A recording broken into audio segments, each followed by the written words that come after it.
I'm an investigative reporter from Bucharest, Romania. I teach follow the money techniques. I teach people, sometimes journalists, sometimes activists, sometimes even law enforcement. I teach them how cross-border organized crime operates and how you can track them down. So this is a public service that you're doing. The society can take advantage of your investigative reporting if it's indeed thorough investigative reporting. The corruption and the organized crime in Romania is a good case study. So we chose Bucharest as a hub because we can have a regional perspective from here. Organized crime, it's almost always just about the money. There's no ideology behind it. I mean, even if you look at terrorist groups, if you really analyze the inner doings of terrorist groups, you'll see that in the end there are people that profit from that. They are fast, they move across borders, they don't care about language, religion, about social conflicts or whatever. Imagine an organized crime group that operates, in the United States and in Iran. Do you see law enforcement in the US cooperating with law enforcement in Iran? I mean, I don't think so. But for organized crime, for criminals from Iran and the US, so easy to cooperate. Our reporting covers a brand new area. We're not following the path of the law enforcement because we think that law enforcement is very limited. So our investigative reporting is groundbreaking reporting. You have to go a little bit deeper and try to understand a little bit the minds of the people that you're reporting on. We're reporting on things that were never out there.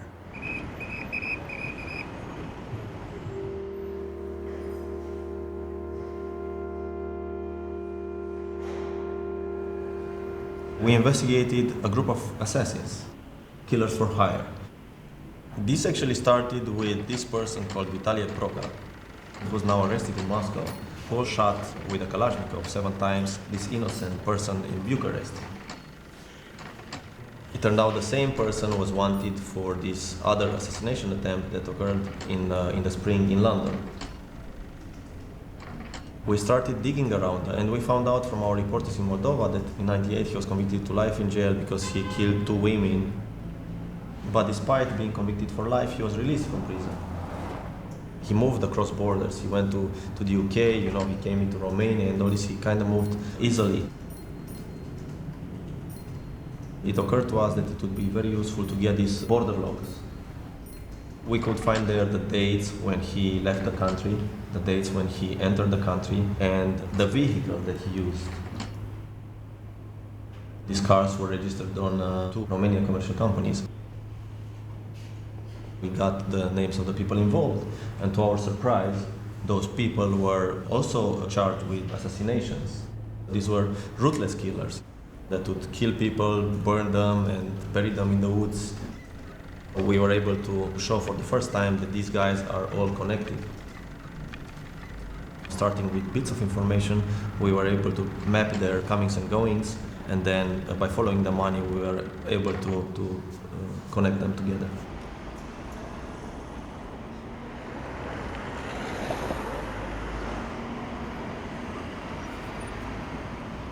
Communicating with organized crime is obviously part of the job. It's very important to be able to speak a common language with them. The more information you gather about the environment of these guys, the more it helps you when you actually meet them. And they assume that you know much more than you do. Whenever we need to interview someone, we already know the answers to the questions. When we call someone up for an interview, that person agrees because they want to know what we know about them. You're interviewing persons involved in trafficking networks or organized crime networks, and they're in a country like Bosnia, for instance. And they talk freely about the rest of the networks. They talk about the members of the network from Romania, from Russia. They talk freely because they're, in a way, also local. They feel that, okay, they can't be harmed in that environment. It's their environment, They belong there, and they're the masters of the environment.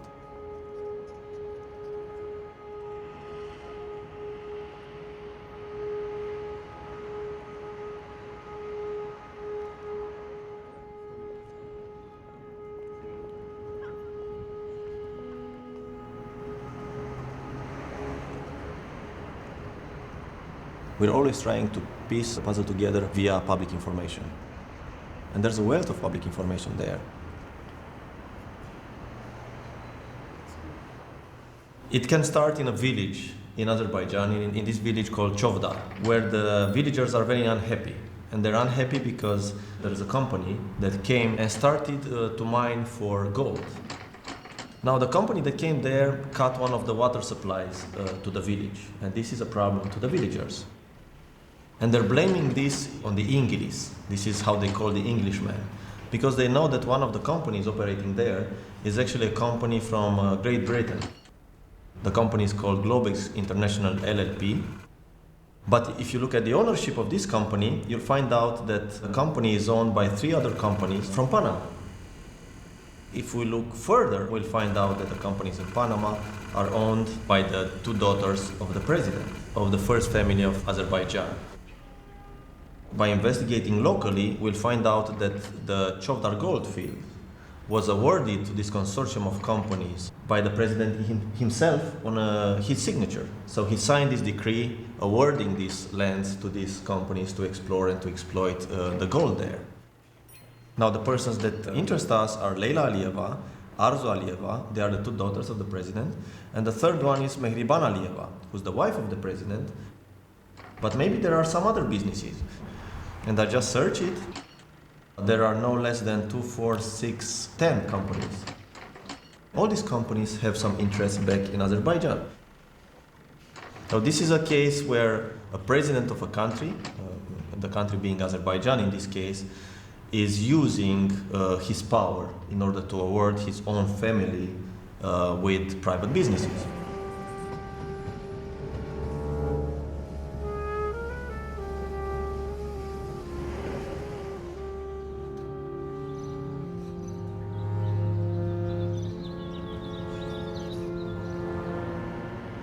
The most important thing for this cross-border investigative network to function is to have collaboration between grassroots organizations. And then you also have people that have the regional vision.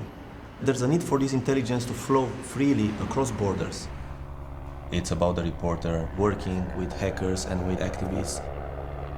You always have access to expertise that is outside of your region, outside of your knowledge. We operate with the same kind of quickness as the organized crime do. They are real people. They are real people that take advantage of a situation in this country and in that country. They are very, very smart people that are able to create cross-border networks. In a way, we're replicating their models. We don't have their money, we don't have their tools, but we're trying to replicate what they're doing. We're trying to create our cross-border networks. Our currency is information. For them, their currency is real currency, it's money.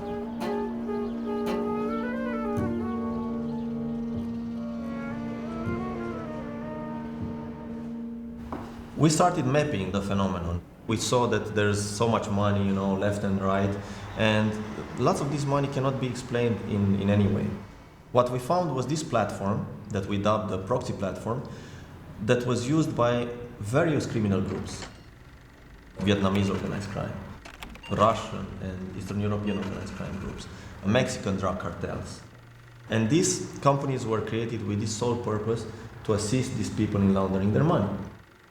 We named this project the proxy platform because most of the companies are owned by proxies, by people that are not even aware that they are owners of these companies or shareholders of these companies.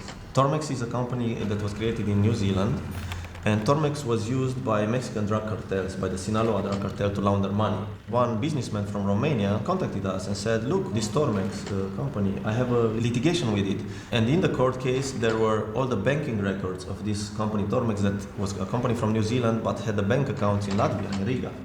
And these were a few years' worth of transactions. It was more than 600 million euros that went in and out of this account. Like the other companies in the network, it was owned by someone who was not aware that he was the owner of this company. So by tracking down this register of transactions of this company, we were able to get from here to other companies that were also involved in crime. And this is how we were able to expose this proxy platform where hundreds of millions, if not billions, were laundered. We reported on these companies, and the government in New Zealand decided to shut down about 1,600 companies, lots of companies that were part of the network. This is something that we're working on, to create more cooperation. And sometimes it doesn't have to be investigative reporters, it can be activists. Actually, some of the best investigations done lately across borders are not done by investigative reporters, but by activists that believe in what they're doing and that add this evidence layer to their work.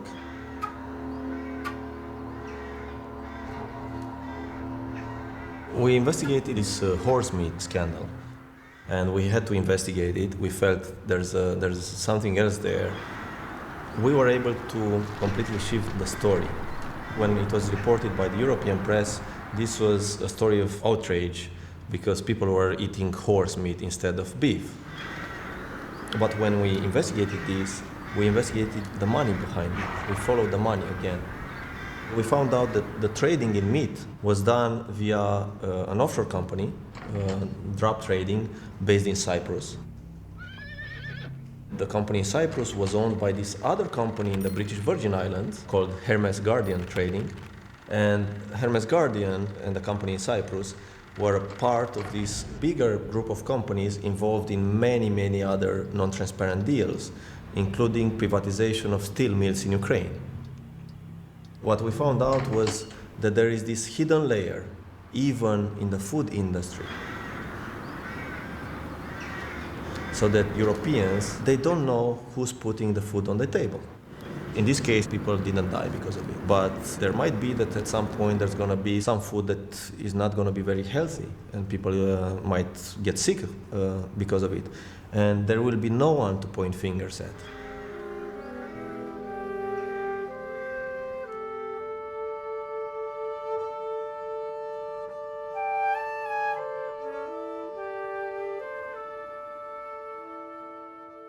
What goes to the public is the information that's based on solid evidence. We're always trying to confirm the information from as many sources as possible, and we never publish information that is not verified.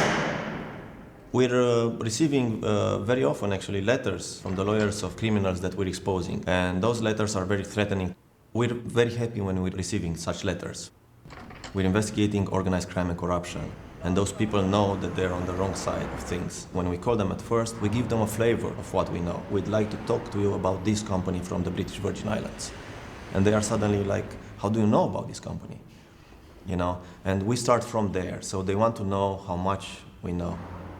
And they need to make it clear to the persons that they're interviewing that, look, I'm working for this network and I'll interview you, but the information sits with other people in the network as well.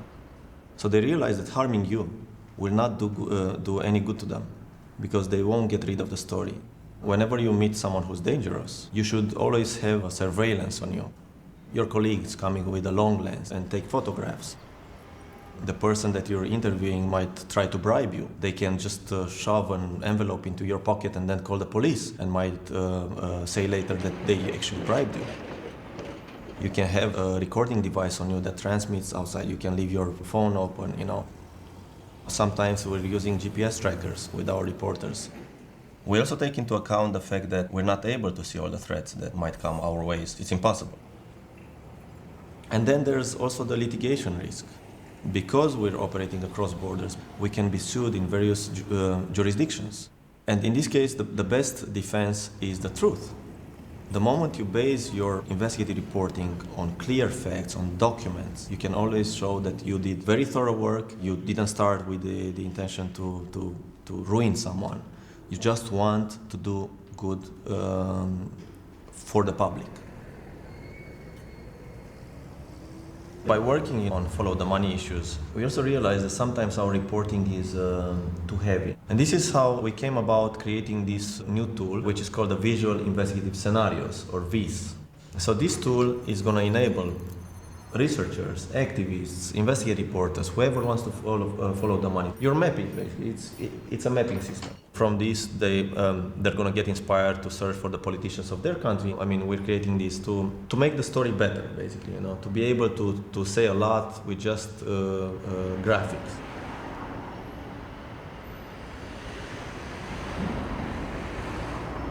So it's all about collaboration in the end. It's not about changing who you are. It's about enriching who you are through collaborating with the others. Without these skills, you won't be able to grasp the whole picture. I want more exposure of the wrongdoing. I want, not just us, the journalists, we want more people to do it. We want as many people as possible to investigate and to use our tools. I mean, you really have access to information and it's growing day by day. It's only a matter of knowing how to take advantage of this. One of the values of this global and cross-border investigative reporting is that it can raise awareness about things that happen far away from the home country, but that are affected by your doings in your own country.